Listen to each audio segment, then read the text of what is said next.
All right. Real Sports Fan Podcast, Season 4, Episode 26. Final episode of Season 4.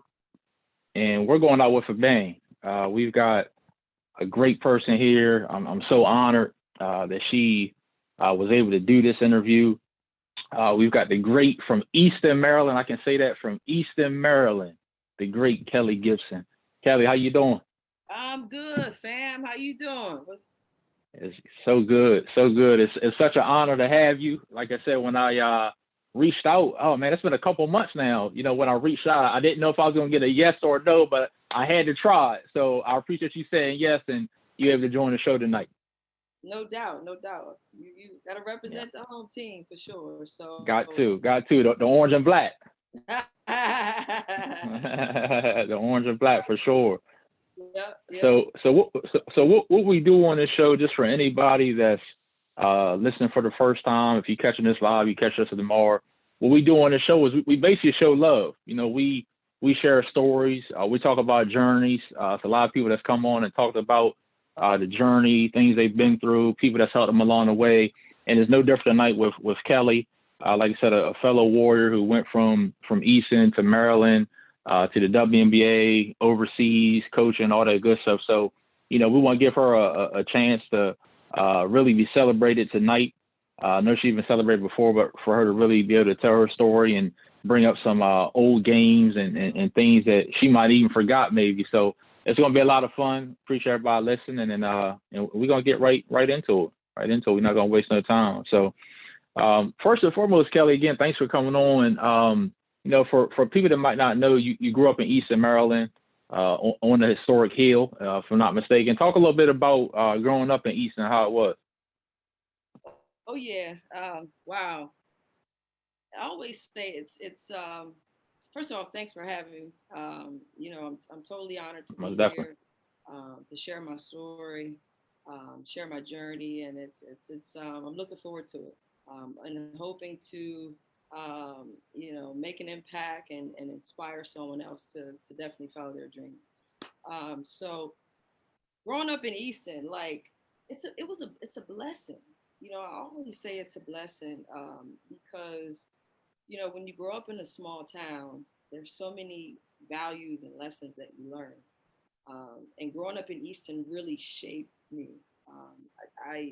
I truly learned the value of family, um, hard work, and just overall, like just being in a community and what that means and what it looks like. My grandparents were great examples for my family. They showed us the way. This Mhm. is what hard work looks like. This is what having a strong family looks like, and putting your family over everything and over anything. And this is what it looks like. And so those values, I mean, they, like I said, it really just shaped me. Growing up on the hill, on that area was like, it was a Grant Street, I mean, so many memories from just that street alone. With just the relationships that were built, just the fun that we had, just playing. Yep. I always say we didn't have much, but we had love and we had fun. But Yeah. again, it just going back to what it means to growing up there. It shaped me. I learned so many just great lessons and just values, life values that you can take wherever. So yeah, yeah. Well said. Well said. Like you said, I know majority of your family, like you said, you come from a great background. And like you said, values that you, I'm sure, have taken with you in every stage of not just your career, but of life, So, those things that, like you said, are definitely important.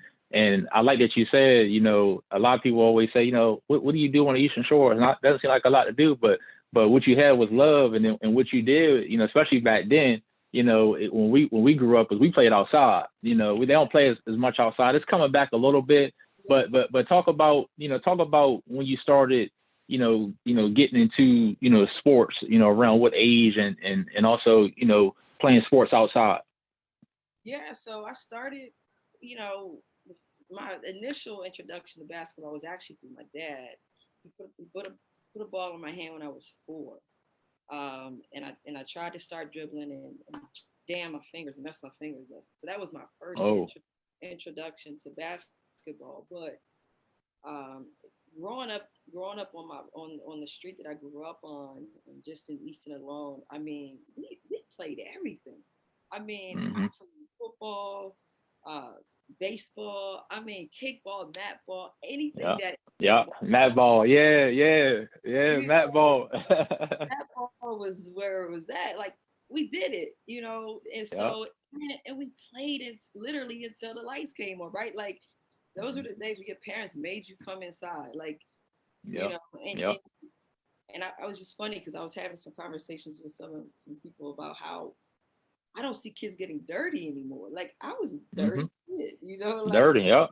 my Yep. Jeans dirty, shirt dirty. Yeah. Shoes. so it's but yeah, those were good times. Just we would create courts, we would make courts, we made we did the whole creating of course with whatever we had, milk Yeah. crates, we figured it Yeah. out. But we just played on anything, anywhere. I don't know if you remember Asbury Church, the field Yeah. back that Most man, definitely. that's what we really got it in. I mean that Hmm. I mean baseball, football, I mean we played manhunt on our block. Like Manhunt. Oh, that's the best. Yeah. You taking me back. I mean, those were like competitive, fun games, but and you just that's all you did. That's all you did. So it was fun. It definitely was fun. And I always Yeah. say too, like growing up, growing up in Easton and growing up in that area, um, it helped. I developed like an underdog mentality, like Mm-hmm. because we didn't have much, Mm-hmm. so when you lack in certain areas, you're constantly fighting for more.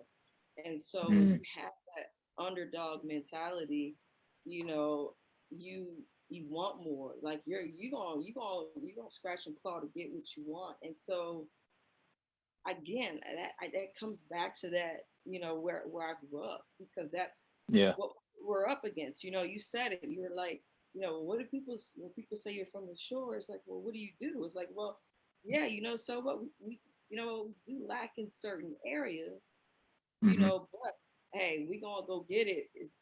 That's Is right. most of them. So that's another piece, that I wanted to add in terms of how Easton shaped me, and what it means for to grow up in that area. I like that. Like you said, it all comes down to that, even what you said first is that foundation, that foundation that you had, and like you said, being the underdog, it drives you that much more. Oh, you from Easton, you from Eastern Shore. Okay, let me show you.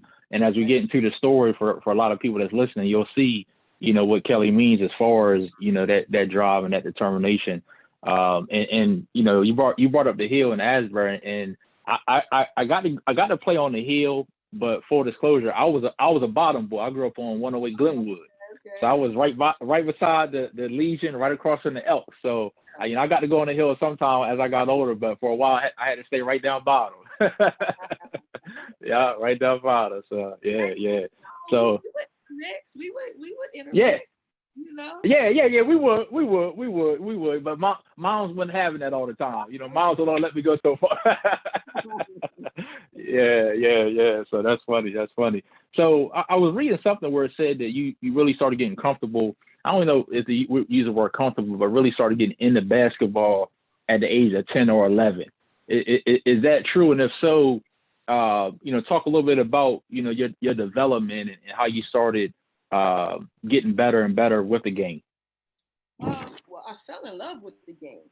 It Mm. was, and that was the biggest thing. Is like I just was drawn to a basketball court. It was, I think I was actually maybe 7 or 8. Um, but like I said, I go back to just being outside, and I remember days with just being on the court by myself, just getting shots up. Mhm. Just imagining scenarios, and like So that started, relatively early, but the development came with just playing against guys, playing against my cousins, playing against my brother, my uncles, and because I was the only girl. I was a typical tomboy, that played with boys. I played on the YMCA boys team because we didn't have a girls team. And so I didn't start playing organized girls basketball until high school. So everything I Mm. did up until high school was with boys. Whether it was at the park at Ottawa, on our street, anywhere I could find a game, I was there, and determined. I remember there were times playing with grown men and didn't get picked, but when it was my time, I was gonna show them, hey, listen, I Yeah. got a little something with me now. So, Yeah. Yeah. That's right. That's right. but that was my era. We didn't have AAU girls basketball. Everything I did was like I said, growing up was with the boys. I played a lot of one-on-ones against, my brother, Eamon, Dion, uncles, Hmm. a lot of 2-on-2s, 3-on-3s. I just played. Like I said, Yeah. I would just I would find a hoop, go to a court. We had 2 courts on our block, or walk to Ottawa and just shoot, Yeah. and then so that's kind of how I developed. And learning how to catch and throw and dribble, it you don't know it at the time because you're just doing it, but you're developing those skills, True. through play. And so there was nothing structured. There was nothing like, hey, work on this dribble move or work on that move. It was just all play and a lot of imitation. Like I would look at, oh, I want to shoot like him, or I want to Hmm. do that move like him, I want to, and that's kind of how my development took place. A lot of Michael Jordan games, a lot Yeah. of, it was watching how Dion, shot his jump shot. Hmm. I don't know if you remember Monte Roberts. Monte Roberts had a Mm. beautiful jump shot, like his jump shot. Dondre Phoenix. I mean, there were times where Yeah. I was playing against those guys like one-on-one, like, and they Mm. was kicking my ass, but I was coming back, coming back, coming Yeah. back. Yeah. You know, Yeah. uh, my brother. I mean, we had Damon. We had just so many games. I mean, I can't even count how many games we would play, during a day. But when you look at it, that's where the development came. You're just playing, just playing. Oh, So yeah. Yeah, that says a lot too, because like you said, like while you're in it, you're not probably thinking about it, as development. You're just playing, and you're yeah, playing against the guys because there's not enough women or girls at the time to play, so you got to play who's around. So would you say that, or you can even talk about a little bit, how did playing against the guys, and like you said, they throwing elbows, they not letting up on you because you're a oh girl, no, they're trying to beat you. How did that help you when it was time to finally play organized ball against the girls? it definitely helped my competitive drive. Because like I said, there would be days where you if you didn't make a shot, or you got your shot blocked, or you didn't get you wide open and didn't pass it to you. And those are things that you think about. So when the next time you play against that person or that guy, you bringing it up another notch. And Yep. so that helped create my competitive drive. And so when I got to high school and started playing against, girls, like I said, it was the first time for me. So it was definitely an adjustment. Um, it was fun. It was definitely fun. We had a great team. And, with Tamara Corsi and Giovanna Carr, Chrissy Guy, Lee Wilderson. And I mean, Yep. Lily Stanley. I mean, those we were a competitive team. I mean, we had a nice solid group. Yeah. Yeah. Y'all definitely had a nice solid group, and that's a good segue to even start, with getting the ninth grade, getting to 14-year-old Kelley Gibson, at the time. And I remember reading an article, and Coach Tom Callahan had talked about, how it was a new team. They were 5-17 the year before.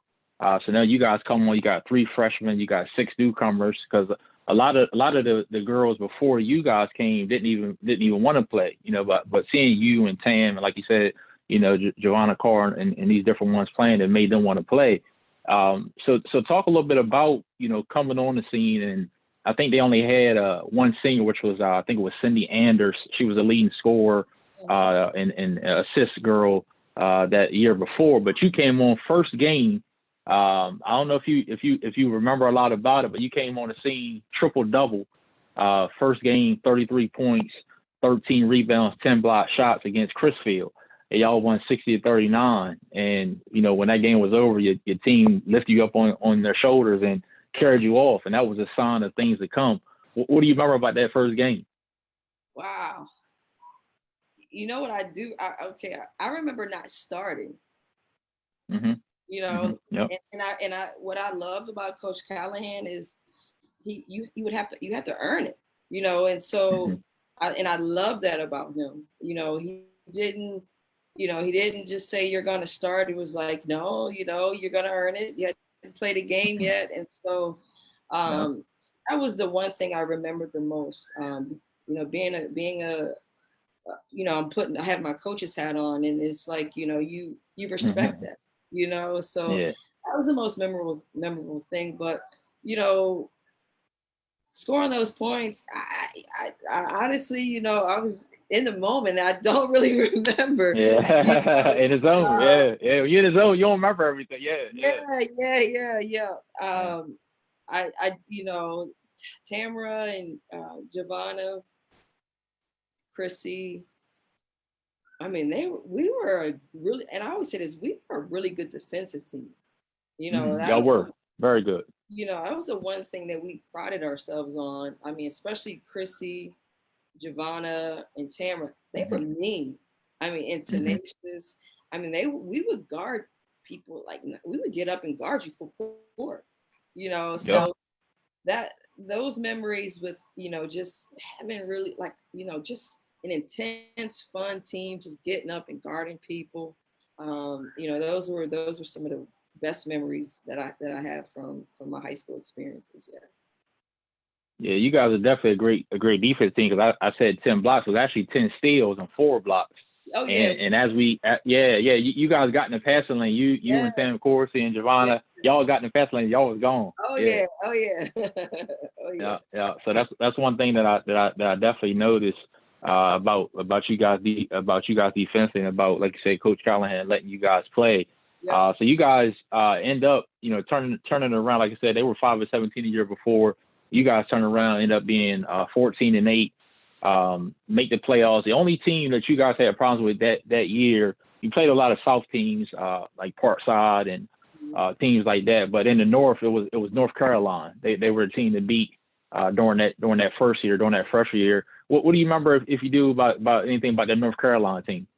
Yeah, that was a rival team. And we had some pretty rich tradition, and so we understood, what that meant and what the rivalry meant. And so, when we finally beat them, I know that we were, pretty excited about it, because it's bragging rights, That's right. rights, it was same with like Cambridge. It's like, you got those two, Cambridge, North Carolina, and so those were the big games. Those are the games where the stands are packed, and love it. So when we finally, I believe Danita Bordley may have been one of the players on that team, and she was a post player, really, really athletic. And who else was it? Maybe Shantae Evans. Shantae Price. Price. Shantae Price. Yep. Yeah. Yeah, they have some really good teams.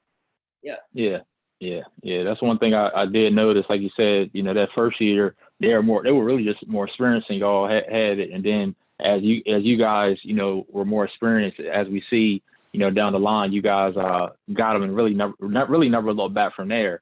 So 14-8 season your freshman year, you guys lose to Mardella in the playoffs, and but you're named Player of the Year as a freshman.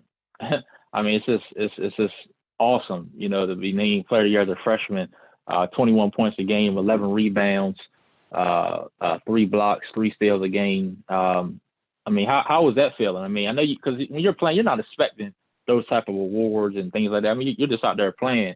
But were you surprised? How did you feel? Being named Player of the Year as a freshman. It was our team. Like I said, it was definitely our team. It was the way we played. We, like I said, we got up and we created offense with our defense, and so it was fun. It was fun. Tamara was, we shared the ball. I mean, Tamara was the ultimate point guard, and so it was a team thing. Easy baskets in transition off of turnovers. It's like so we played a style that allowed us to score and allowed me to score. So it was fun. It was a fun way to play. Fun way to play. Yeah. Yeah, you still real humble too, because even in the paper, even after that season, that's the same thing you said. It's about the team. It's about the team. So, I respect that, because like you said, the team is what helps make the player. You need those teammates. You need those teammates to help you. So, great freshman year, turnaround season. Obviously going into, your sophomore campaign, I'm sure you guys have more and more confidence. But even before we get to your sophomore year, what do you remember about you went to camp that year before your sophomore year? It was the Keystone Invitational, and you really showed out. I had to go. I had to go dig. But yeah, you were named most outstanding player. It was actually your 8th grade coach and math teacher, Tom Haynes, who made a call to the director to get you in there, and the rest was history. I think from there, that's when your name really started buzzing, to different colleges and stuff like that. So talk about what you remember about that camp. Oh man, trying to remember, man. I'm trying to remember. I think just like any other camp, first time really away from home and away from familiar faces, and up against new competition. Competition from different states, and so of course you're going to be concerned about kind of where you fit, but I just kind of knowing me, I think I just went in with no fear and just wanted to have fun. Yeah. That definitely makes sense. Like you said, you've always been a laid back person, from what I can tell, from what I've known, from people to say, and from what I've read. So I can imagine you going in there, just like you said, just trying to basically see where you stack up, against the other competition. And like I said, I mean, you killed it, so I'm sure that had to give you confidence going into your sophomore year, and the team confidence as well. Do you remember, and maybe you can speak on this obviously a little more than I can, but it was saying that Coach Callahan, your freshman year, played you a lot at the center, or I should say at the guard position. And sophomore year, it was more of the center position. Like you said, Tam Corsi was the point guard. What do you remember kind of about, positions? Because one thing I respect about Coach Callahan, from what I can read, is that he allows you to be you.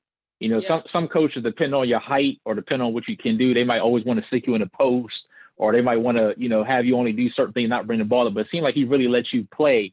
And it was more like of a guard / center type of position. Talk a little bit about position-wise, how you played. Yeah, Coach Callahan was, he definitely didn't pigeonhole any of us. He allowed me, to get rebounds and initiate the break. So he allowed me to, have the ball in my hands as much as I needed to. He didn't, he wasn't, a typical coach, that would, just because you're tall and you play center, you get a rebound and, pass it. So no, he was ahead of the curve in terms of, you know, what basketball is now when you talk Yeah. about this, you Yep. know, it being kind of positionless. And so, yeah. And a lot of times, you know, when you're the tallest person on your high school team, but you are a guard, you know, you want that. You want your coach to allow you to play your true position, but, you know, you make sacrifices for everyone else, you know, and Mm-hmm. so, you know, we did that. Our team, you know, we made sacrifices for each other. And so Tamara was our primary point guard.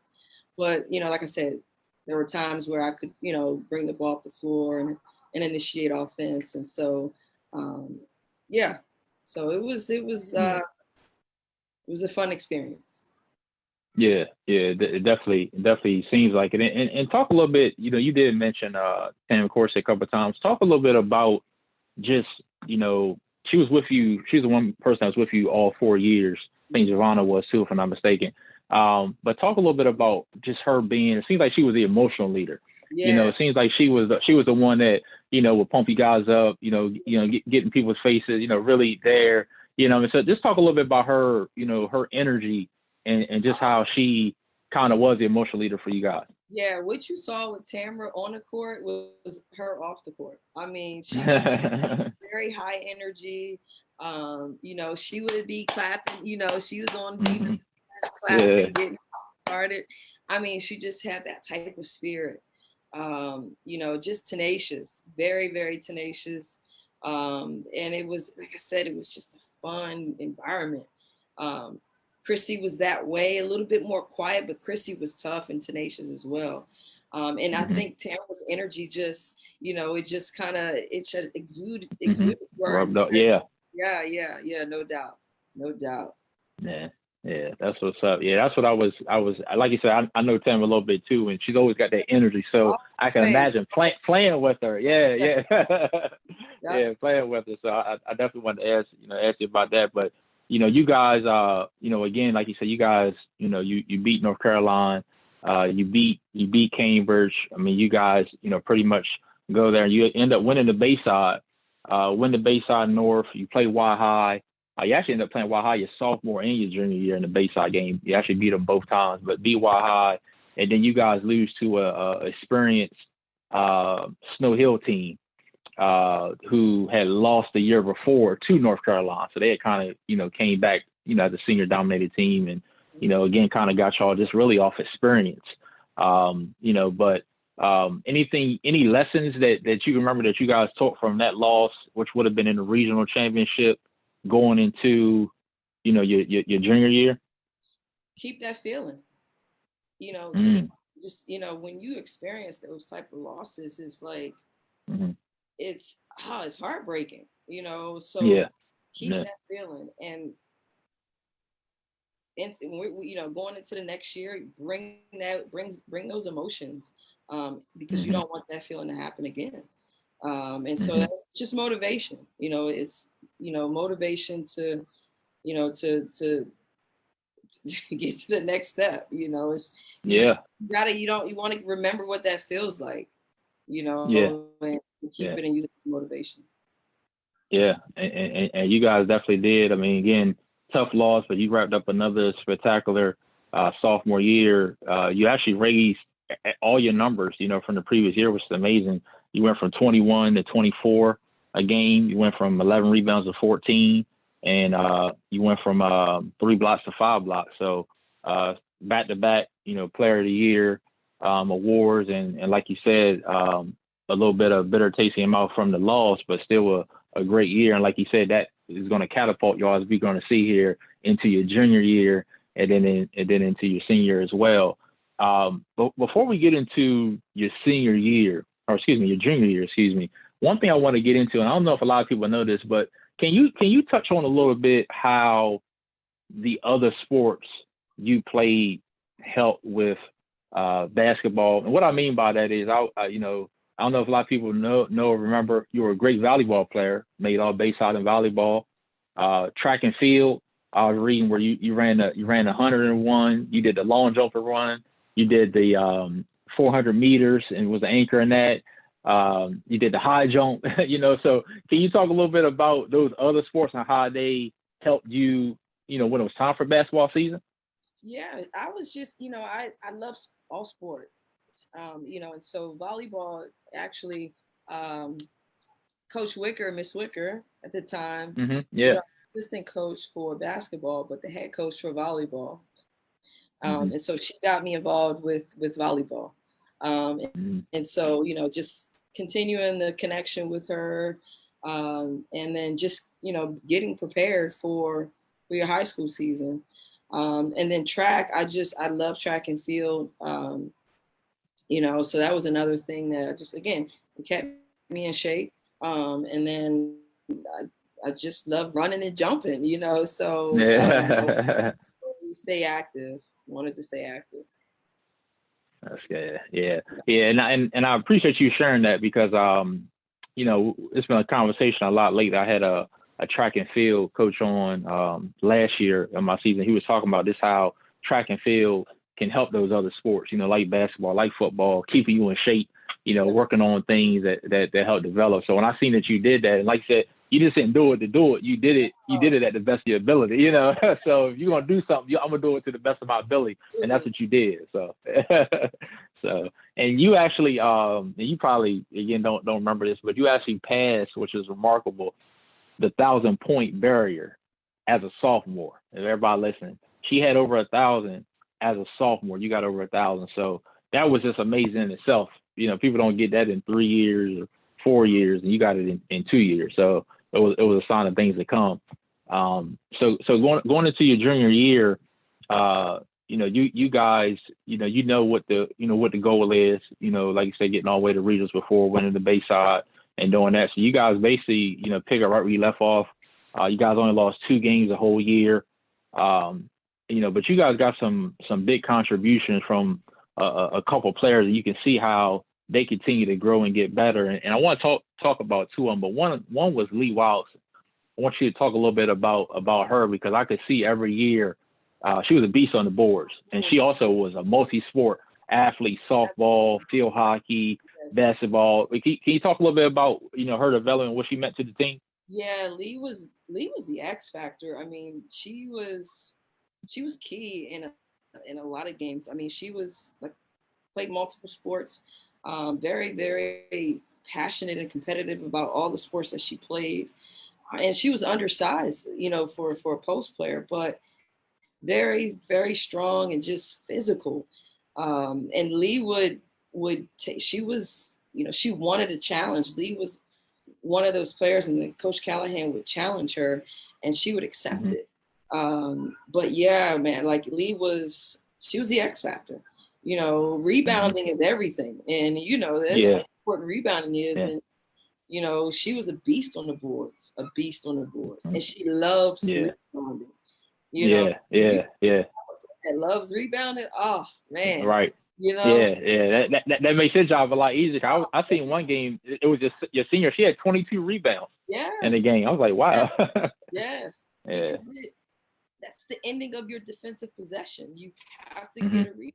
And then if you want extra possessions on offense, the effort that it takes to go get an offensive board, I mean, speaks for her motor and her will to work. She was just a worker. She was a worker. Yeah.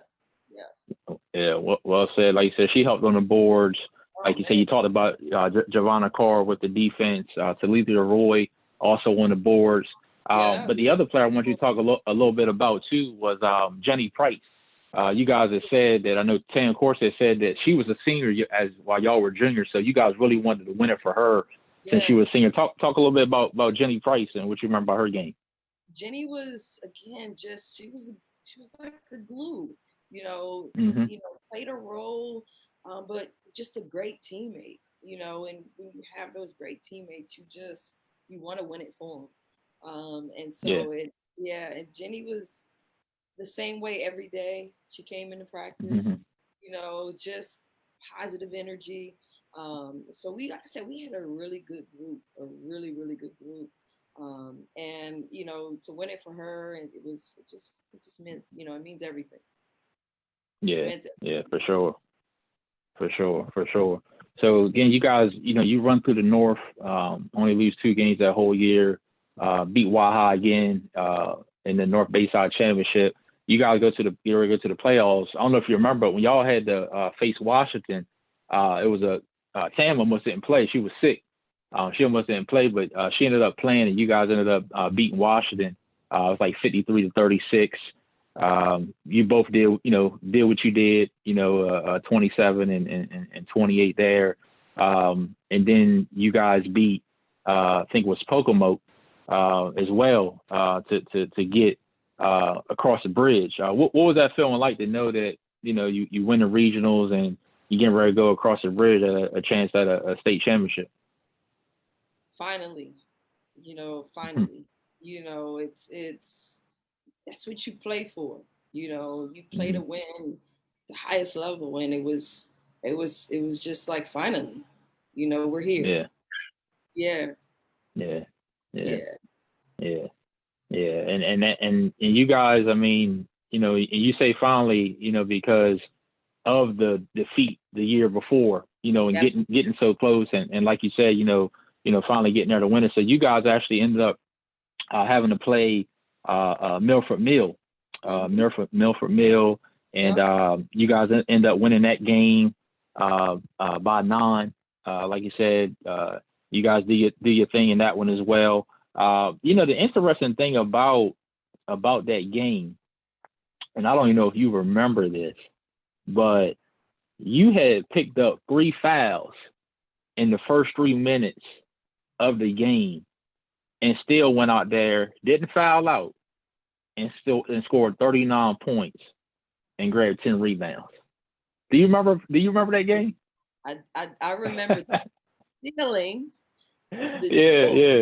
After we won, but I don't remember that. Those 3 fouls. I said, how did she get 3 fouls in the first 3 minutes and didn't foul again? And what Coach Callahan, I was reading what he said he did was, instead of you being inside and maybe trying to pick up an offensive board, he kind of moved you to the outside, and you was hitting the 3 that game. I mean, you was hitting. I think you had 4 threes that game to go, to help you get to that 39. But that's what the great players do. They adjust, and that's exactly what you did. So you guys end up beating Milford Mill, and then you have to play Williamsport in the finals, and you had 25 points that game, and you guys win 51-42. You had 25 points, 6 block shots, and you guys are the state champs. Like I said, I mean, what a feeling. Talk a little bit about, anything you remember from winning that first state championship. Yeah, that was definitely my most memorable win. Just the emotions with being the first, just all the hard work and just, it's just everything that goes into your journey from the start of your journey. Yeah.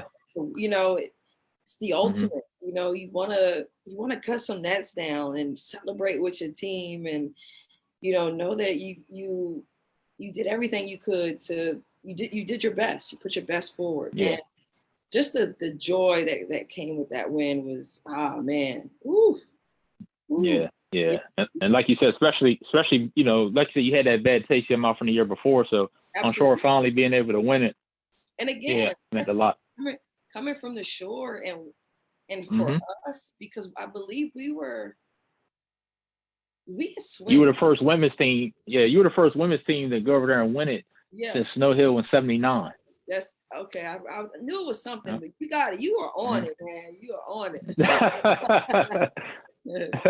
Yeah. Snow Hill was '79, and you also, I know you wouldn't have known this unless someone told you, but you also were only, I think it was 7 points shy, or 7 to 10 points shy of actually breaking the tournament record in the States, for your 2 games in that tournament. So you went down there and you did what you did what Kelley Gibson did, but like you said, you were just playing in the moment, and your team, you guys defensively helped holding on to 42 points, just like you said in the beginning. Y'all were a defensive team, and anytime you hold a team to 42 points, that's great defense.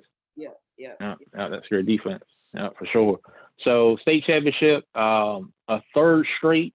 Yes, y'all, I said a third straight Player of the Year award, which is just amazing. I mean, to win 3 straight, Player of the Year awards. I'm not even gonna ask you how I feel, because I can imagine the feeling. I can imagine you while you're in the moment. I imagine you weren't even thinking about it, but you still raised all your averages going to 26 points a game, going to 15 rebounds a game. So it was just amazing.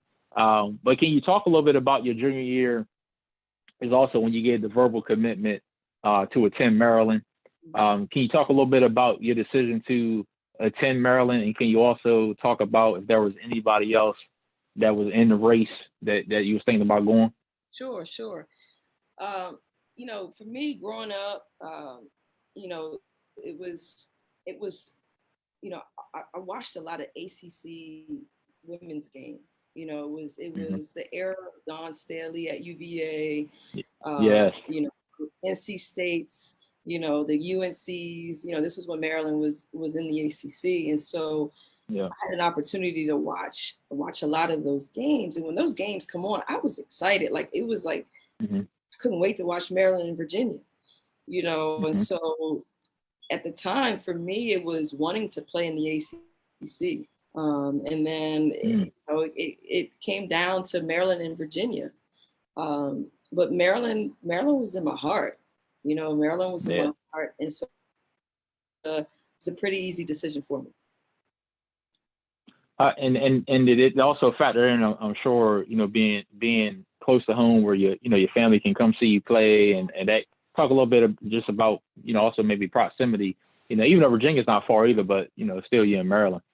Yeah, it was just a great fit. It was you're far enough, but you're still close. I love the area, that area, and then it's a great university, and the program was, at the time was like 1 and 2 in the country. The tradition was rich. The coaching staff was phenomenal. The players, I had an opportunity to meet some of the players. And then our recruiting class we were like, I think the number 4 recruiting class coming out that year. And so it was, it just made sense. It just made sense. And that, like I said, it was just in my heart. I just, I wanted to stay home and play for Maryland. Yeah. Definitely makes sense. So like you said, you decided to go to Maryland after your junior year, which I'm sure it was probably a little bit of a relief, I would think, going into your senior year with no pressure, and I had to worry about, where I'm gonna go, what I'm gonna do. So you can kind of play free, and that's what you guys did. I do want to talk a little bit about that season, and obviously, what you guys accomplished. But I got to read, because I can't let this go by without reading some of these stats, because you humble, but I got to brag for you myself on some of these numbers. I'm sorry you put up as a senior. Against Chrisfield, 39 points, 22 rebounds, 15 steals, 7 assists. Against Colonel Richardson, 35 points. Against Kent County, 29 points. Then also there was a game, and me and Tara Coursey, Tam's sister, was talking this morning. It was an article that she had also shared one time before. And I'll tell anybody, if I was on the street and someone came up to me and said that Kelley Gibson and Tam Coursey did this, I would have said I don't believe it.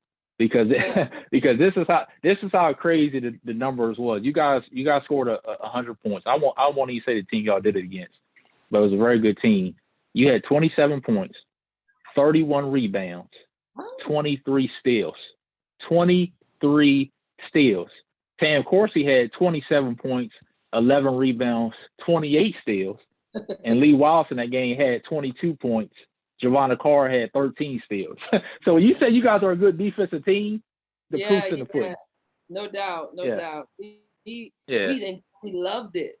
We were, wow, that's crazy. I don't remember that. Yeah, it was crazy. That's why I said when I was reading, I was like, if someone told me that without me seeing it, I was like, I don't believe that. But it was eye popping. It was eye popping. I mean, you guys definitely, when you say you guys are a great defensive team, and you're right, because everything I read, was about y'all defense. So, but getting to that season, I mean, you guys, the only one you lost was Jenny.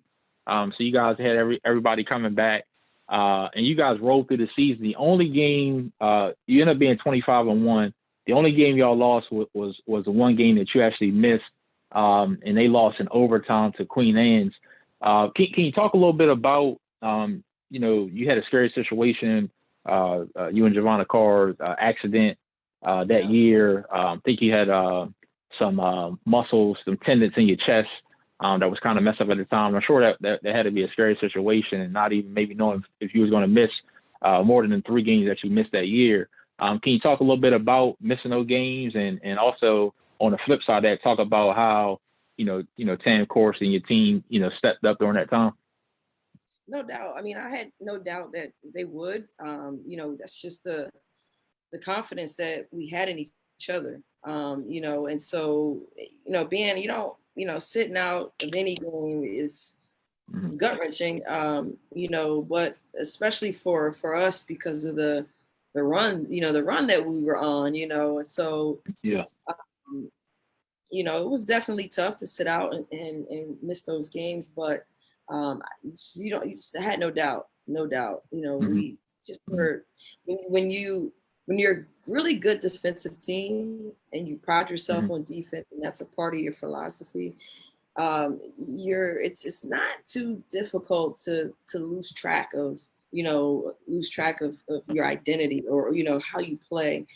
So, and like I said, those 3 were they got after it. They got after it. I mean, they would guard you, like pick you up, inbound it, and Tamara was in your face. So yeah. We were. I had no doubt. Yeah. So yeah, that was the only game that they lost, and you come back, basically, pick up where you left off, and that season, actually not even that season, that 4-year run. I talked about your freshman year, how North Carolina was a team at one point, but you guys eventually ended up dethroning them and beating them the rest of the years, even though they had very good teams. But there was still one team your senior year. I'm gonna put you on the spot. There was one team your senior year, going into your senior year, that y'all still had not beat. Do you know who that team was? And I'll give you a hint. It wasn't a North team. It was a South team. Stephen Decatur? That's actually a good answer, because y'all had some battles too. So that. Hold on. You had you guys had a tough. I give you a hint. You guys had a tough loss your freshman year, the second game of the season against them. They had your freshman year. They had Keisha Camper. I think Keisha Camper. Now they had Keisha Camper. So you want me to say it? Not It was Farside. It was Farside. Farside. Yeah, Farside. Yeah. Farside. That was the only team that you guys hadn't beat. And while I was reading this, I said I can imagine. I can imagine Kelley getting ready for this game, because you guys had an opportunity to finally beat them in the Bayside championship game. And what do you do in the Bayside championship game? You go out and score 31 points that game, and you guys beat them 56-50 to win your 3rd straight Bayside championship. So like that was amazing, to go out and score 31. The team that you hadn't beaten, and one thing with North and South, you don't always play them every year, so it's not like y'all lost every year, but just since your freshman year. But to beat them, did you really feel like y'all had a chance to go back to back and win back to back state championships? It was a goal of ours, and that's what we wanted to do. We were pretty determined to do it, and we felt pretty confident. We definitely felt pretty confident, and definitely going back to back. We had, we felt like the core we had coming back, with the experience of getting there, you definitely want to do it again your last year. So for sure. Yeah. And you guys, I mean, were even more dominant your senior year. And I can imagine, I always tell people a lot of times in basketball, a lot of times it's about talent, but it's also about confidence. And it seemed like y'all was even more confident your senior year, because I mean, these teams in the playoffs, y'all ran through them. You beat Pocono by 32 in the regional semis. Then you had to play North Carolina in the finals. You beat them by 30.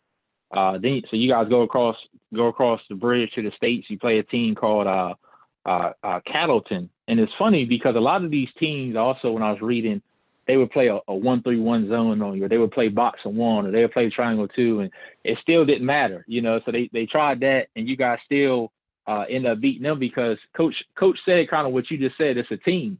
So when they were trying to double you, what you do? You just found an open person. You just found an open person. Yeah. So yeah, and you guys end up beating them, and then you have to play Joppatown. And in the finals, and Tam goes out, scores 27, and you out and score 23, and you guys are back-to-back state champs, complete a 25-1 regular season. You know, how did that feel to be back-to-back state champs? So so Joppatown, I'll tell you a little bit about, right, the post player on that team, Brandy Barnes, ended up. Yeah, I read about her. Ended up being she's a Terp. You know, Brandy went to Maryland. Okay.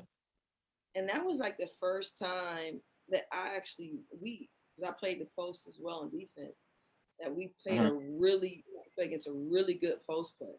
You know, true back to the back, low post player, you know, built for the position. I mean, Brandy was just your typical post, broad shoulders, you know, strong, lower body, hips. I mean, played low.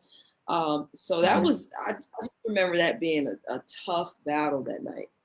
It was. With playing against her. But again, an unbelievable feeling. You know, just like I said, just to make history for our area, and to go out with a bang. Yeah, and that's a great point. And like you said, not to skip over that Joppatown, but you're right, because they actually jumped out, getting more specific about that game. They actually jumped out on y'all 10-4. Okay. They actually jumped out 10-4, and coach called a timeout. And you know, from there, you know, you guys went on a 12-4 run, but after the first, it was 16-16. So like you said, you guys pulled away in the second half, but the one person they mentioned in here is Brandy Barnes. So yeah, she was tough. She was tough. Yeah. It definitely talked about that. But like you said, I mean, you and Tam, you know, y'all did what y'all did, you know, combining for 50, and their team had 50, and you guys won 66-50. So, you know, you guys really seized the moment. You know, like you said, got that feeling again, and you know, I guess it's one of them things like, wow, you know, back-to-back state champs, what a feeling. And then I guess later on it sets in that this is it. You know, that's the final game. And you in your historic career though, with over 2,200 points, way over 1,000 rebounds. You know, and fourth time getting the player of the year. I mean, it's just, you know, reading it, I was just honored to look at all that, because to accomplish what you accomplished in 4 years, you know, it'll never be done again. You know, it'll never be done again, male or female. I hope so. You know, so yeah, I know, and that's what you're supposed to say, right? You know, but 4 straight, like it's you know, it's one thing to get it 1 or 2 player years, but to get 4 straight and then get the back-to-back, you know, back-to-back state championships, you know, was tough. But how did it feel to knowing though that even though you won, you know, that was the end of the season, and you were going to go off to Maryland? I was just happy that we reached our goal. You know, anytime you set a goal, a team goal, and you accomplish it, you know, that's the ultimate. You know, because everyone's working together, and you know, to reach it. And so we're all on the same page with it, and it was an amazing feeling. Yeah. And also, this just came to me too. I remember seeing you. I didn't get the same thing to you, but when the Easton girls 2019, you know, they were supposed to go to the States. I seen you at the regional championship game, because they had played it in Easton, and I seen you at that game, and like you said, showing love, you know, like you do, and being there. And that was, I had a little cousin on that team, you know, so I was there watching them. But unfortunately, after that, COVID came and you know, stopped them from going over there. But they would have been over there as well, and had a real good chance to win it. So, you know, I just thought about that. But yeah, like you said, another great year. You do that. Off to Maryland. You know, how was that? You know, can you talk a little bit about the difference between the high school game in the college game. And what I mean by that is not necessarily just on the court, but the work that it all entails, the classroom. Because one thing about you also, and people need to hear this, and kids that may see this, you were great in the classroom. I was reading you kept a 3.0 or higher, so you always was in the books. It wasn't one of the things where you had to get your grades right or stuff like that. So can you talk about academically, how things was, and just also from a work perspective, how it was, being at Maryland? Sure. I mean, anytime you talk about being a Division I student athlete, it's a commitment. It's a commitment. You have to be all in, and you have to make some sacrifices in your life or during your time, especially if you want to get to the next level. And I say next level in any sport, whether it's, the WNBA, NBA. So it's definitely a commitment. It's a lifestyle. It truly is. But being a student athlete, it's about, managing your time. It's your first time away from home. You're on your own now. So, getting up, going to class and, eating right, you're not getting those home cooked meals anymore, but there's Yeah. so much in place now. Back when I played, is completely different, but now, there's so much in place, so many resources in terms of just, we talk about food choices, post workout, shakes and whatnot. And so, it's definitely times are different in terms of just, like I said, resources. But Yeah. just managing, your academics and your athletics it's just about, learning how to manage your time and making sacrifices and good choices. You're in college and you want to have fun. There is a Yeah. social, part of it. But again, it goes back to, making the right choices and, not being a follower, being a leader Yeah. and, hanging out with the crowd that thinks like you. And so it's just about making the right choices. But like I said, it's just it's a total commitment. You got to be all in. Well said. Well said. I can't come behind that and say nothing. That's well said. Can you talk a little bit about, and for people that know me, they know that I had bad knees since I was 12. So I've always been dealing with knee injuries my whole life, but I've never had an ACL injury. Can you talk a little bit about your ACL injury your freshman year and having to end up redshirting that year and sit out, and just talk a little bit about the injury. And I think you had a couple, if I'm not mistaken, but just talk a little bit about how that happened and the injury itself. Yeah. So it was it's like the fourth game of the season. We were at Howard and was going up for a layup and just tweaked my knee and I thought it was just something that I could walk off and come back, and the trainer was like, nah, I think you only need to sit out for the rest of the game. And then the next morning my knee is like the size of a balloon, in terms of the swelling. And so they knew right away that it was an ACL. I had no clue of what an ACL tear was. It was the first major injury that I had ever had.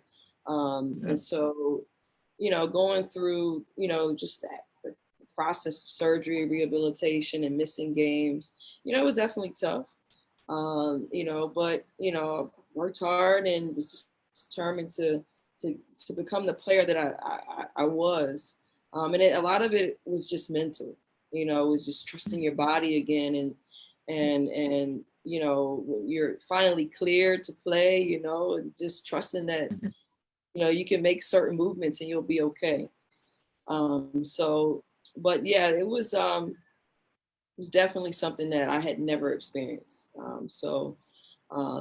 We fast forward to the second one. The second one is the one that kind of that one that was the one that kind of hit home. That was the one that touched my heart a little bit in terms of me questioning whether or not I could do it. It was the end of my, I think, redshirt sophomore year.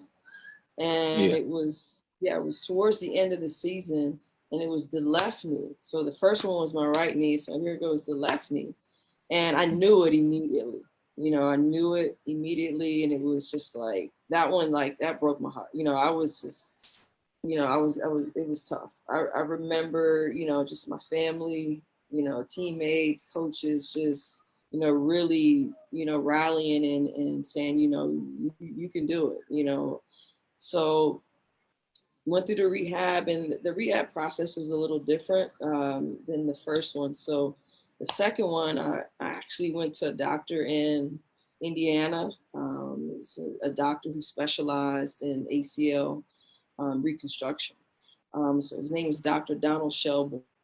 And went out to Indiana, and when I tell you the process was like night and day. It was just a more aggressive approach. I was playing like the first one I was back in like 8.5 months or something like that. The second one, I was back in like 4 months. Oh wow. Back? Yeah, so I had surgery, and you had to stay at, like, there was the hospital, and then there was like this campus he had, and you basically rehab literally all day. So it was a process where you could leave the campus after 2 weeks if you're walking without a limp, with no swelling. 2 weeks. Oh Yeah. wow. Yeah. So that kind of gives you a little bit about kind of how the my process went. And so, I was back in, like I said, like 4 months, was back playing. And then now let's fast forward to the third one, which is, my right knee, which was my senior year, my last year of at Maryland. And that happened, that was during preseason. It was like during a pickup game in September. It was like September-ish. And it was my right knee again. And at that time, it was like, I was the only senior, because my graduating class graduated, prior to me, because of that shirt. Right, sure. So I was the lone senior, and we had a really big freshman class, and it was just the expectations for me to to lead, and it was just I just felt like I was letting my team down. It was tough. It was a tough one, but. I'm trying to remember the time frame again. I think I was playing again in our Christmas tournament, maybe like the end of December-ish. Was back playing again. But yeah. So, those years were very, very challenging. But again, every challenge that you go through is something that's going to help build character, and just kind of, show you another avenue, another light. And that's kind of where my coaching hat started taking place, because I was out a lot.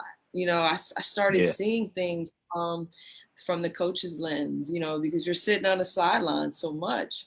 And that's where my passion started to develop for coaching, and wanting to be a coach. Once, I didn't kill my WNBA dream, but I always knew that I wanted to coach when I finished attempting to chase my dream of playing. That's awesome. Thanks for sharing. And like you said, you said a couple of things there that stuck to me.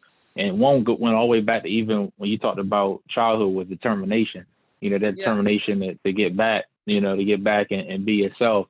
And let me ask you, going back to that second one, I know you said that one, hit close to home a little more. The reason for that is it because that you had already had mentally, you had already went through it on the right knee, and now you're like, I got the left knee, and I've already had to sit out. Was it just the mental part of it? Oh, 100% of it is, because after the third one, I was like, it's just the knee, but to like I had to get through the second one. You know, it was like Yeah. it's Yeah. hey, so your mindset changes. It's like fix it, let's Yeah. go. You know, Yeah. Yeah. so yeah, so that was the first time that I really was like, oh man, this is tough. This is tough. Yeah. Um, Yeah. Yeah. but it was the injury that really hit home. But when I started the rehabilitation process, Mm. I felt like, a lot more confident because I was walking in 2 weeks. You Wow. know, Wow. you know, like, so I was immobilized. Uh-huh. The first one I was immobilized for a month. And so Okay. when you can't walk for a month, you're like, I went from not walking, in the first month to walking in 2 weeks. So just Mm. that process alone just kind of helped with, reassuring, oh yeah, we're gonna be good. Gonna be good. Gotcha. Yeah, And yeah, that's when I started. Well, that's when I started. Follow you and things like that. When you were at Maryland, I think after the first week, because one of my good friends he used to tell me about you all the time was Todd Perry, who's yeah. Uh-huh. another family member of yours, and he's always telling me about Kelley Gibson. So I remember those processes, as well, and the things that you went through, but how you battled back, each time, and I mean, you definitely battled back. I mean, you ended up, even going backwards a little bit to your redshirt freshman year, but you made all CC, all ACC freshmen, averaging 15 a game. Going forward, you still put up, great numbers, shot the ball well, still had your athleticism, which ended up helping you as we go forward, even to the next level as well. Before we leave college, is there any game that sticks out to you? Whether it was a favorite game a best game that you feel like you played, maybe a game that the team played, anything that sticks out, anything you want to share with me about the college experience at all about playing? I'm trying to think. Um, it was some really interesting rivalries, when we were in the ACC with Mm-hmm. EA, um, UNC, and beating UNC at UNC um, was the game that definitely stuck out the most. I can't tell you Mm-hmm. exactly what year. Um, I'm trying to remember. Yeah, I think that was the game that you denied Sylvia Haslow's milestone. I think it was that. I think that was your I want to say it might have been your sophomore Okay. year, because you had a real good game that game. You had 13. You had 13, and Sonya Chase Yeah. as well had a good game. Yeah. Had a good game that game, and I think you guys stopped Sylvia Hatchell from getting her 500 victory. So Oh, okay. that's Okay. interesting. Yeah. That's interesting that you said that game. Another game that I had seen that you had, I think this might have been, I want to say it might have been your redshirt freshman year, but I might be wrong. But you had 20 against Georgia Tech. Y'all won by one, and you hit the you had six in the final 3 minutes, and you hit the jumper with 8 seconds left I to remember give that y'all the shot. lead for good. I Yeah, remember that. Yeah. yeah, Yeah. yeah, Yeah. yeah, yeah. So that's cool. That's dope. That's dope. So you graduate. Obviously that's what we go to school to do as well. Get an education, and you graduate.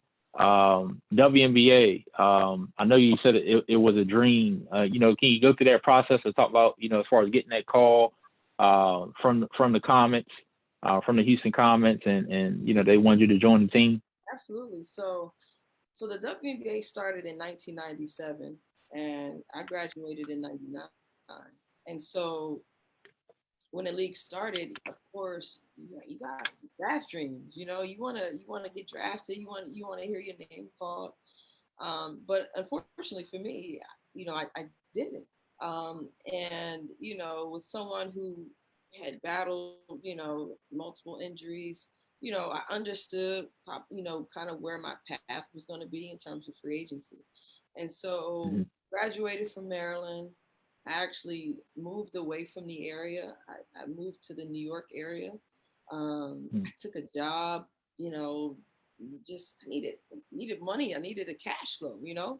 And Mm-hmm. so I was working at a temp agency. I did various jobs. I sold carpets. I mean, vacuum cleaners that would, that would clean carpets. But I was playing in multiple semi-pro leagues and games, just keeping I just needed to continue to play. Mind you, I was coming off that 99 year. I was coming off of tearing my ACL in that September, Right. and so that year I just played in a lot of games. I fell in love with the weight room.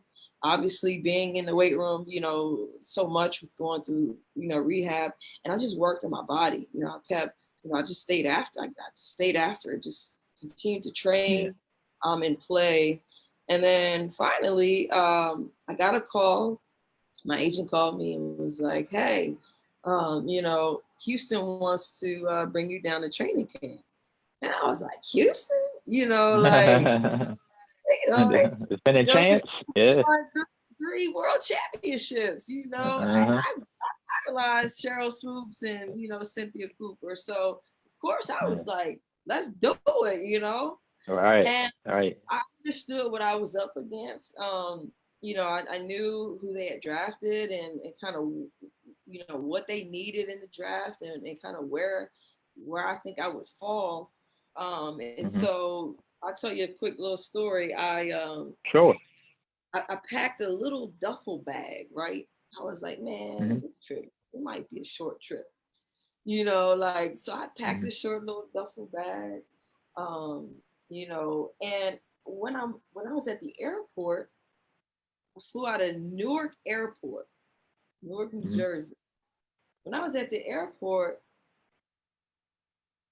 I'm sitting there and I'm like, is this Cynthia Cooper coming to this gate? And Coop walks up. She's on the same flight as me because she had family and friends in that area. So she was traveling back from that area, heading to camp. And I was just like, yo, is that Coop? So, I introduced myself. It's like, I'm one of the athletes. Kelley Gibson is going to be in training camp, and so she, nice to meet you, da-da-da-da. We get on the plane. Of course, she's in first class, So, and then when we land, there was an issue because we had some delays with our flight. So the transportation, it was something going on with my transportation. So I ended up, Coop offered me a ride in her limo. So she's like, hey, we go to the facility, come ride with me, rookie. So I'm in the car with Coop. Meanwhile, she's like literally on the phone the whole time. So I'm sitting here like, yo, this is crazy. Right. It's real, yeah. So get to the facility, get settled in my room, and then we start training camp. As camp is going, agents giving me good feedback. And there was an assistant coach who knew me. Her name was Alicia Scott, called her Scotty. And she was an assistant coach for the Comets. And she was an assistant coach for Old Dominion at the time. And Old Dominion was one of the schools that recruited me. And she knew of my talents and my skills prior to my injuries. And she took a chance. And, gave me an opportunity. And, the rest was history. So we got down to like the last day of cuts, and agent was like, I think you're good. And then finally, Coach Chancellor walks in and announces this is going to be our team, and it was a part of a championship team, and got so many great stories and just lessons that I learned with that squad as well. But yeah, that was a dream come true.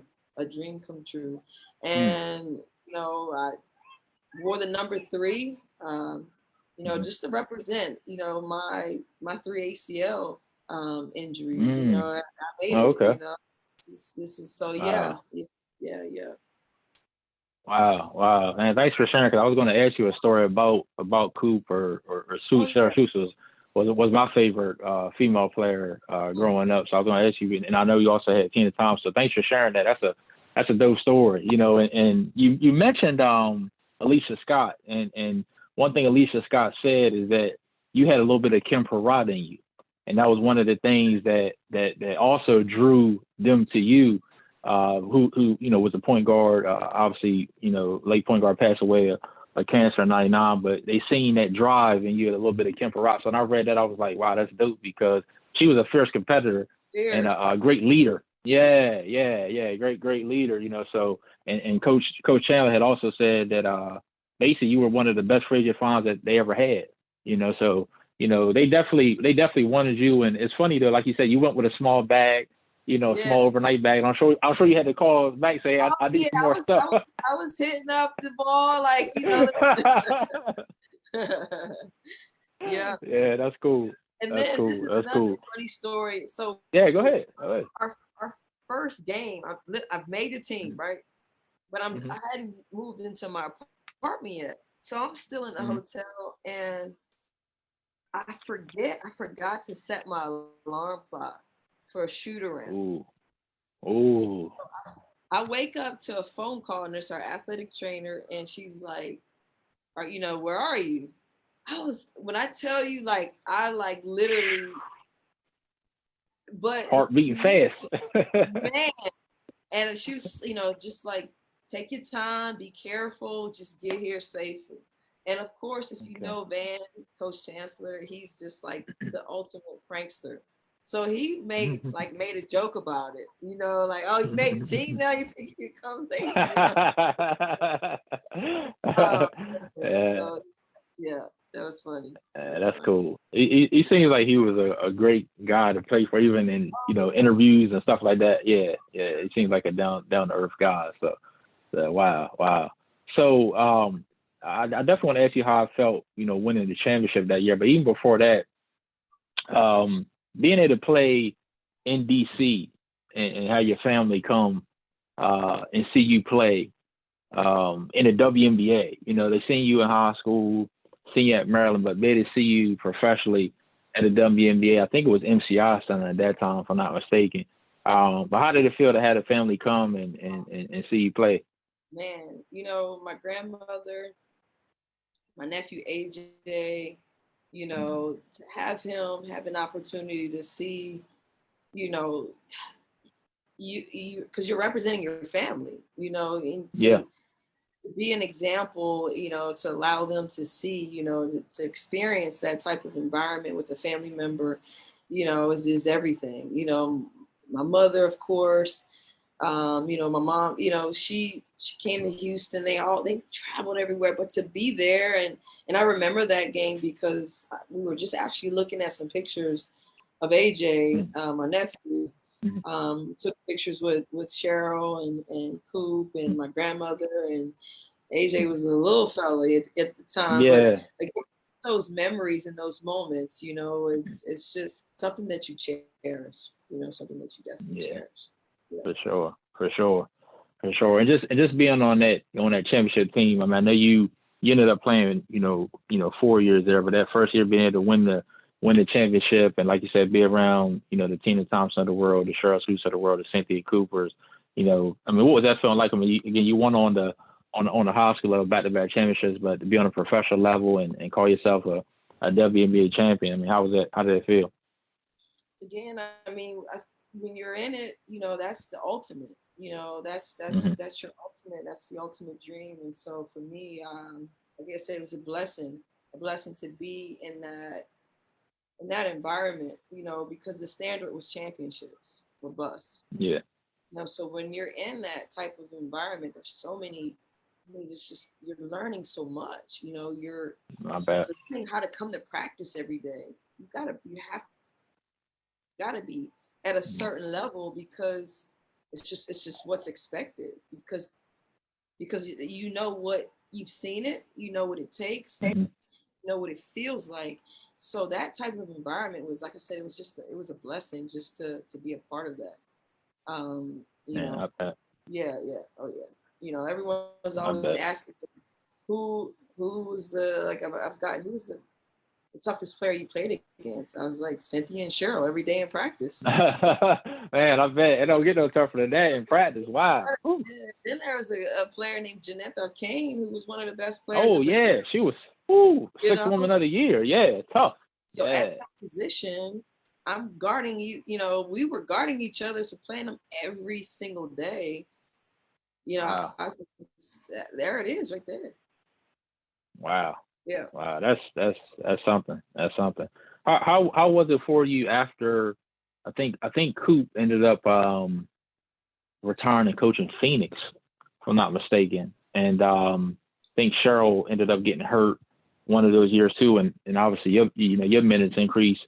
How was that? Obviously, not a championship year, but be able to play even more, and take what you learned from them and execute it. You had some real good games.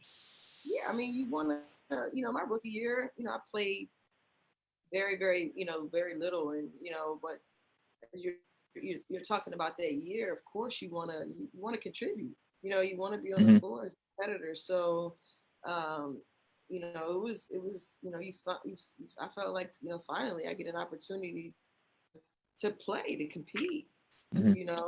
So that was a great experience again, just to finally get a chance to compete in playing games. That's awesome. That's awesome. So again, this is Real Sports Fan Podcast. Lance Wilson, got Easton legend Kelley Gibson. Look, Kelley, I told you it's 8:25 now. I told you to go by fast. You said 8:30. I'm gonna get y'all here soon. I know we ain't gonna hit everything because I've had you here all night. But we'll just knock a few things out and I'm gonna get y'all here again. This has been a pleasure. It's been real nice being able to sit down and chop it up with you and talk about a lot. We'll have to talk about more next time you come home. We'll have to get together. No doubt. And have lunch or something and really chat it up. But just a couple more things and I get out of the way. You also had a couple overseas stints. I think one might have been Israel. I might be wrong about that. But can you talk a little bit about playing overseas and just the culture shock and just how different it is to playing in the States? Yeah, again, it's an opportunity to see parts of the world. Get a chance to experience different cultures. Israel was a pretty easy transition, in terms of, being, it wasn't a real cultural shock there. It was, played in one team was B'nai Yehuda, that I played for, and it was right in Tel Aviv, and so the league in Israel, the teams are all the teams are relatively close. So the men's and the women's teams, and so we're kind of right there in Tel Aviv, maybe some 15 minutes, 20 minutes apart. So we would kind of congregate a lot. We would kind of get together with a lot of the the players on our teams, the Israeli players, men, like I said, the American men, American women. We would get together on weekends. You felt kind of like at home. Yeah, it felt at home. Yeah. We used to have this thing we do called Fellowship Fridays, and we'd go over to someone's apartment and have food, play games, play cards, and hang out and stuff. So it was a pretty easy transition to Israel. That's cool. Yeah. And then a little stint at you played in Russia a little bit too? Little bit in Russia. That was probably the biggest culture shock, and just just in terms of just the people are kind of cold, and so that part of it, was a little, kind of like, you're making a little, making an adjustment. And then the weather, it's in Moscow, so it was it was snow, it was cold, and like I say, Israel is beautiful, there's beaches, and so just dealing with the weather and just the nature of the people there was a little different, and then the food a little. And one of my teammates was Senegalese, and so she actually was she could cook she could cook. So I get it in. some Senegalese food, and so it was like I said, it was a good opportunity to experience different cultures. Yeah. Yeah, for sure, for sure. Yeah. Appreciate that. So let's get into so I can get you off of here. Let me get into the coaching. You know how you got that. You touched on it. And I appreciate it. You know, 'cause you talked about being injured, and anytime you have an injury, you're able to sit back and look at the game from another lens. You know, when you're not in it. So you kind of touched on how you started getting into coaching, but talk a little bit about making those steps to get there. If I'm not mistaken, you end up being a great assistant coach at American, then went on to UMBC after that, and then you kind of went from there and kind of took off. Great recruiting class at Syracuse. Brittany Sykes, I think you had a number 6 recruiting class that year. Rucker, Kalea Copper just made the All-Star team. I seen you had shouted her out on IG as well. So just talk a little bit about some of those stops. I know you can't get into all of them, but just talk a little bit about that, the coaching. Yeah, I mean, starting off, as a GA at American allowed me to really kind of transition from, being a player and really kind of getting a feel for what what coaching is gonna be like. And so, I had a chance to work with someone who, my first go around was really, really, she kind of just really showed us kind of how to be organized, and great coach, great person. And so it's really kind of able to get my feet wet in terms of just understanding what it means. Because a lot of times as players, you don't understand the day-to-day grind of what, the profession is. And so it allowed me to kind of do that. And then started, transition as a full-time coach at UMBC. Had a great experience there. That was a really fun run with winning a championship there. Yep. Yeah, that championship was, oh man, we were the underdogs. I mean, we were a 7th seed going into the American East championship, and we had the chemistry and the mix of that team was just perfect for that time because we had a really good blend of hungry veterans, hungry upperclassmen, and talented freshmen.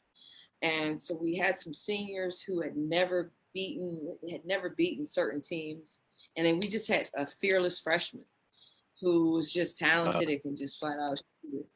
So so we ended up, running through the America East Championship as a 7th seed, and then making a tournament for the first time. And then of course we would go and play cricket, and but for those seniors to have that, again, to go out with that bang was just, it's a great feeling for those guys. Great feeling for those guys. And then from there, went to Maine, and then from there, USC, Syracuse. Unbelievable time there with Coach Q.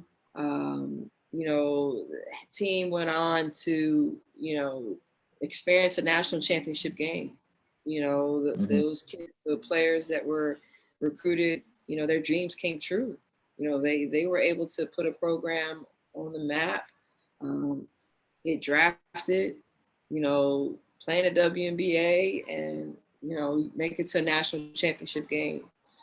I didn't actually recruit Kalea to Rutgers, but we have some history with, we're like distant cousins, so she's family. Oh, so wow. When you see me, yeah. So she's someone that is just gonna always, all the players that I had an opportunity to coach will always be in my heart. But we definitely still communicate pretty consistently. So proud of her. Oh man, for her this year. Oh my goodness, huh?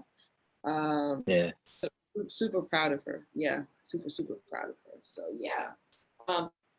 definitely a profession that it's so rewarding, and it's truly a blessing to be a part of, a young person's journey. Especially when you've been in their shoes, you know the feeling. You know what it feels like. So to to see their dreams come true is it's why you do it. It's why you do it. Yeah. Yeah. Yeah. Yeah, I could definitely see you, it's no mistake that you're in that role because, you seem like the person that like to help people. And like you said, you've been there so you can relate, to them and give them pointers and help them out, on and off the court. So, it's no mistake that success that you've had, at those different stops. So, I definitely appreciate you sharing that. Final thing, I promise I'm gonna get you off here. It's 8:34. Final thing, final question. You've done a lot. You got the community assist award in the WNBA. You've done a lot in the communities. You've done a lot in Easton. You've been honored with your own street. I do want you to talk a little bit about having that name changed to Kelley Gibson Street. I know that was, I'm sure so humbling for you. You're a humble person. And then also, Jersey retired at Easton, and that whole experience as well. You ran camps, here. I shared a picture with Brittany Ryans earlier today, a picture I had of you two, and you was teaching how to shoot free throws. So, you're always giving back. Yeah, you're always giving back. So that's what I respect the most about you is like, you didn't, get successful and then, leave. Like you said, it's all about, like you said in the beginning, it's Easton, it's the Eastern Shore as a whole, and not just Easton, but like you said, Eastern Shore as a whole, we stick together and we, we do for each other. So, just talk a little bit about, some of those things that's happened that you've done in the community and also some of the great reception that you've gotten from the community yourself. It's like I said, it's a humbling experience, and just the blessing, especially growing up in that area, on that street, and just to know, I was a percentage. I was I was percentage wise. I probably shouldn't have accomplished what I've accomplished, and so it's definitely humbling. So humbling, and just the blessing. But again, the sacrifices that my family they made is why it happens. You put in the work, but you have to have a support system, people to believe in you, people to take you to practices, people to take you here. When you have your family in the stands supporting you and reassuring you, like, and giving you feedback on your game. I mean, my uncles, they were some of my biggest supporters. I mean, they would get on, and be real. So that type of feedback just from your family, it all ties in to just the blessing. They're a part of it just as well. So it's definitely something that I always just like to share with my family.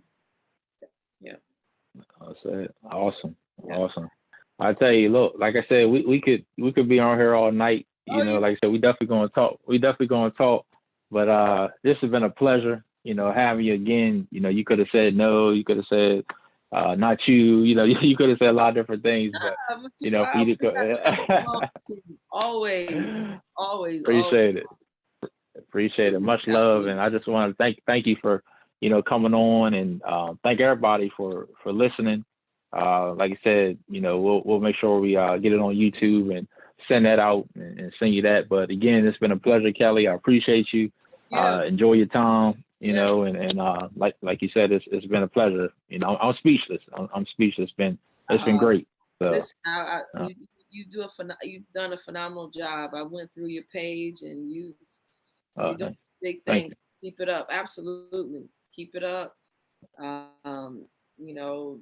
This is something that we didn't have growing up. So you're bringing just more awareness for the kids that are in our area, that are, that want to, I don't know, play football. I don't know what some of the kids' dreams are, but you're giving them an opportunity to hear a story, to hear various stories from, I saw you had it was a football player that you had on, did Hardy? Oh, yeah.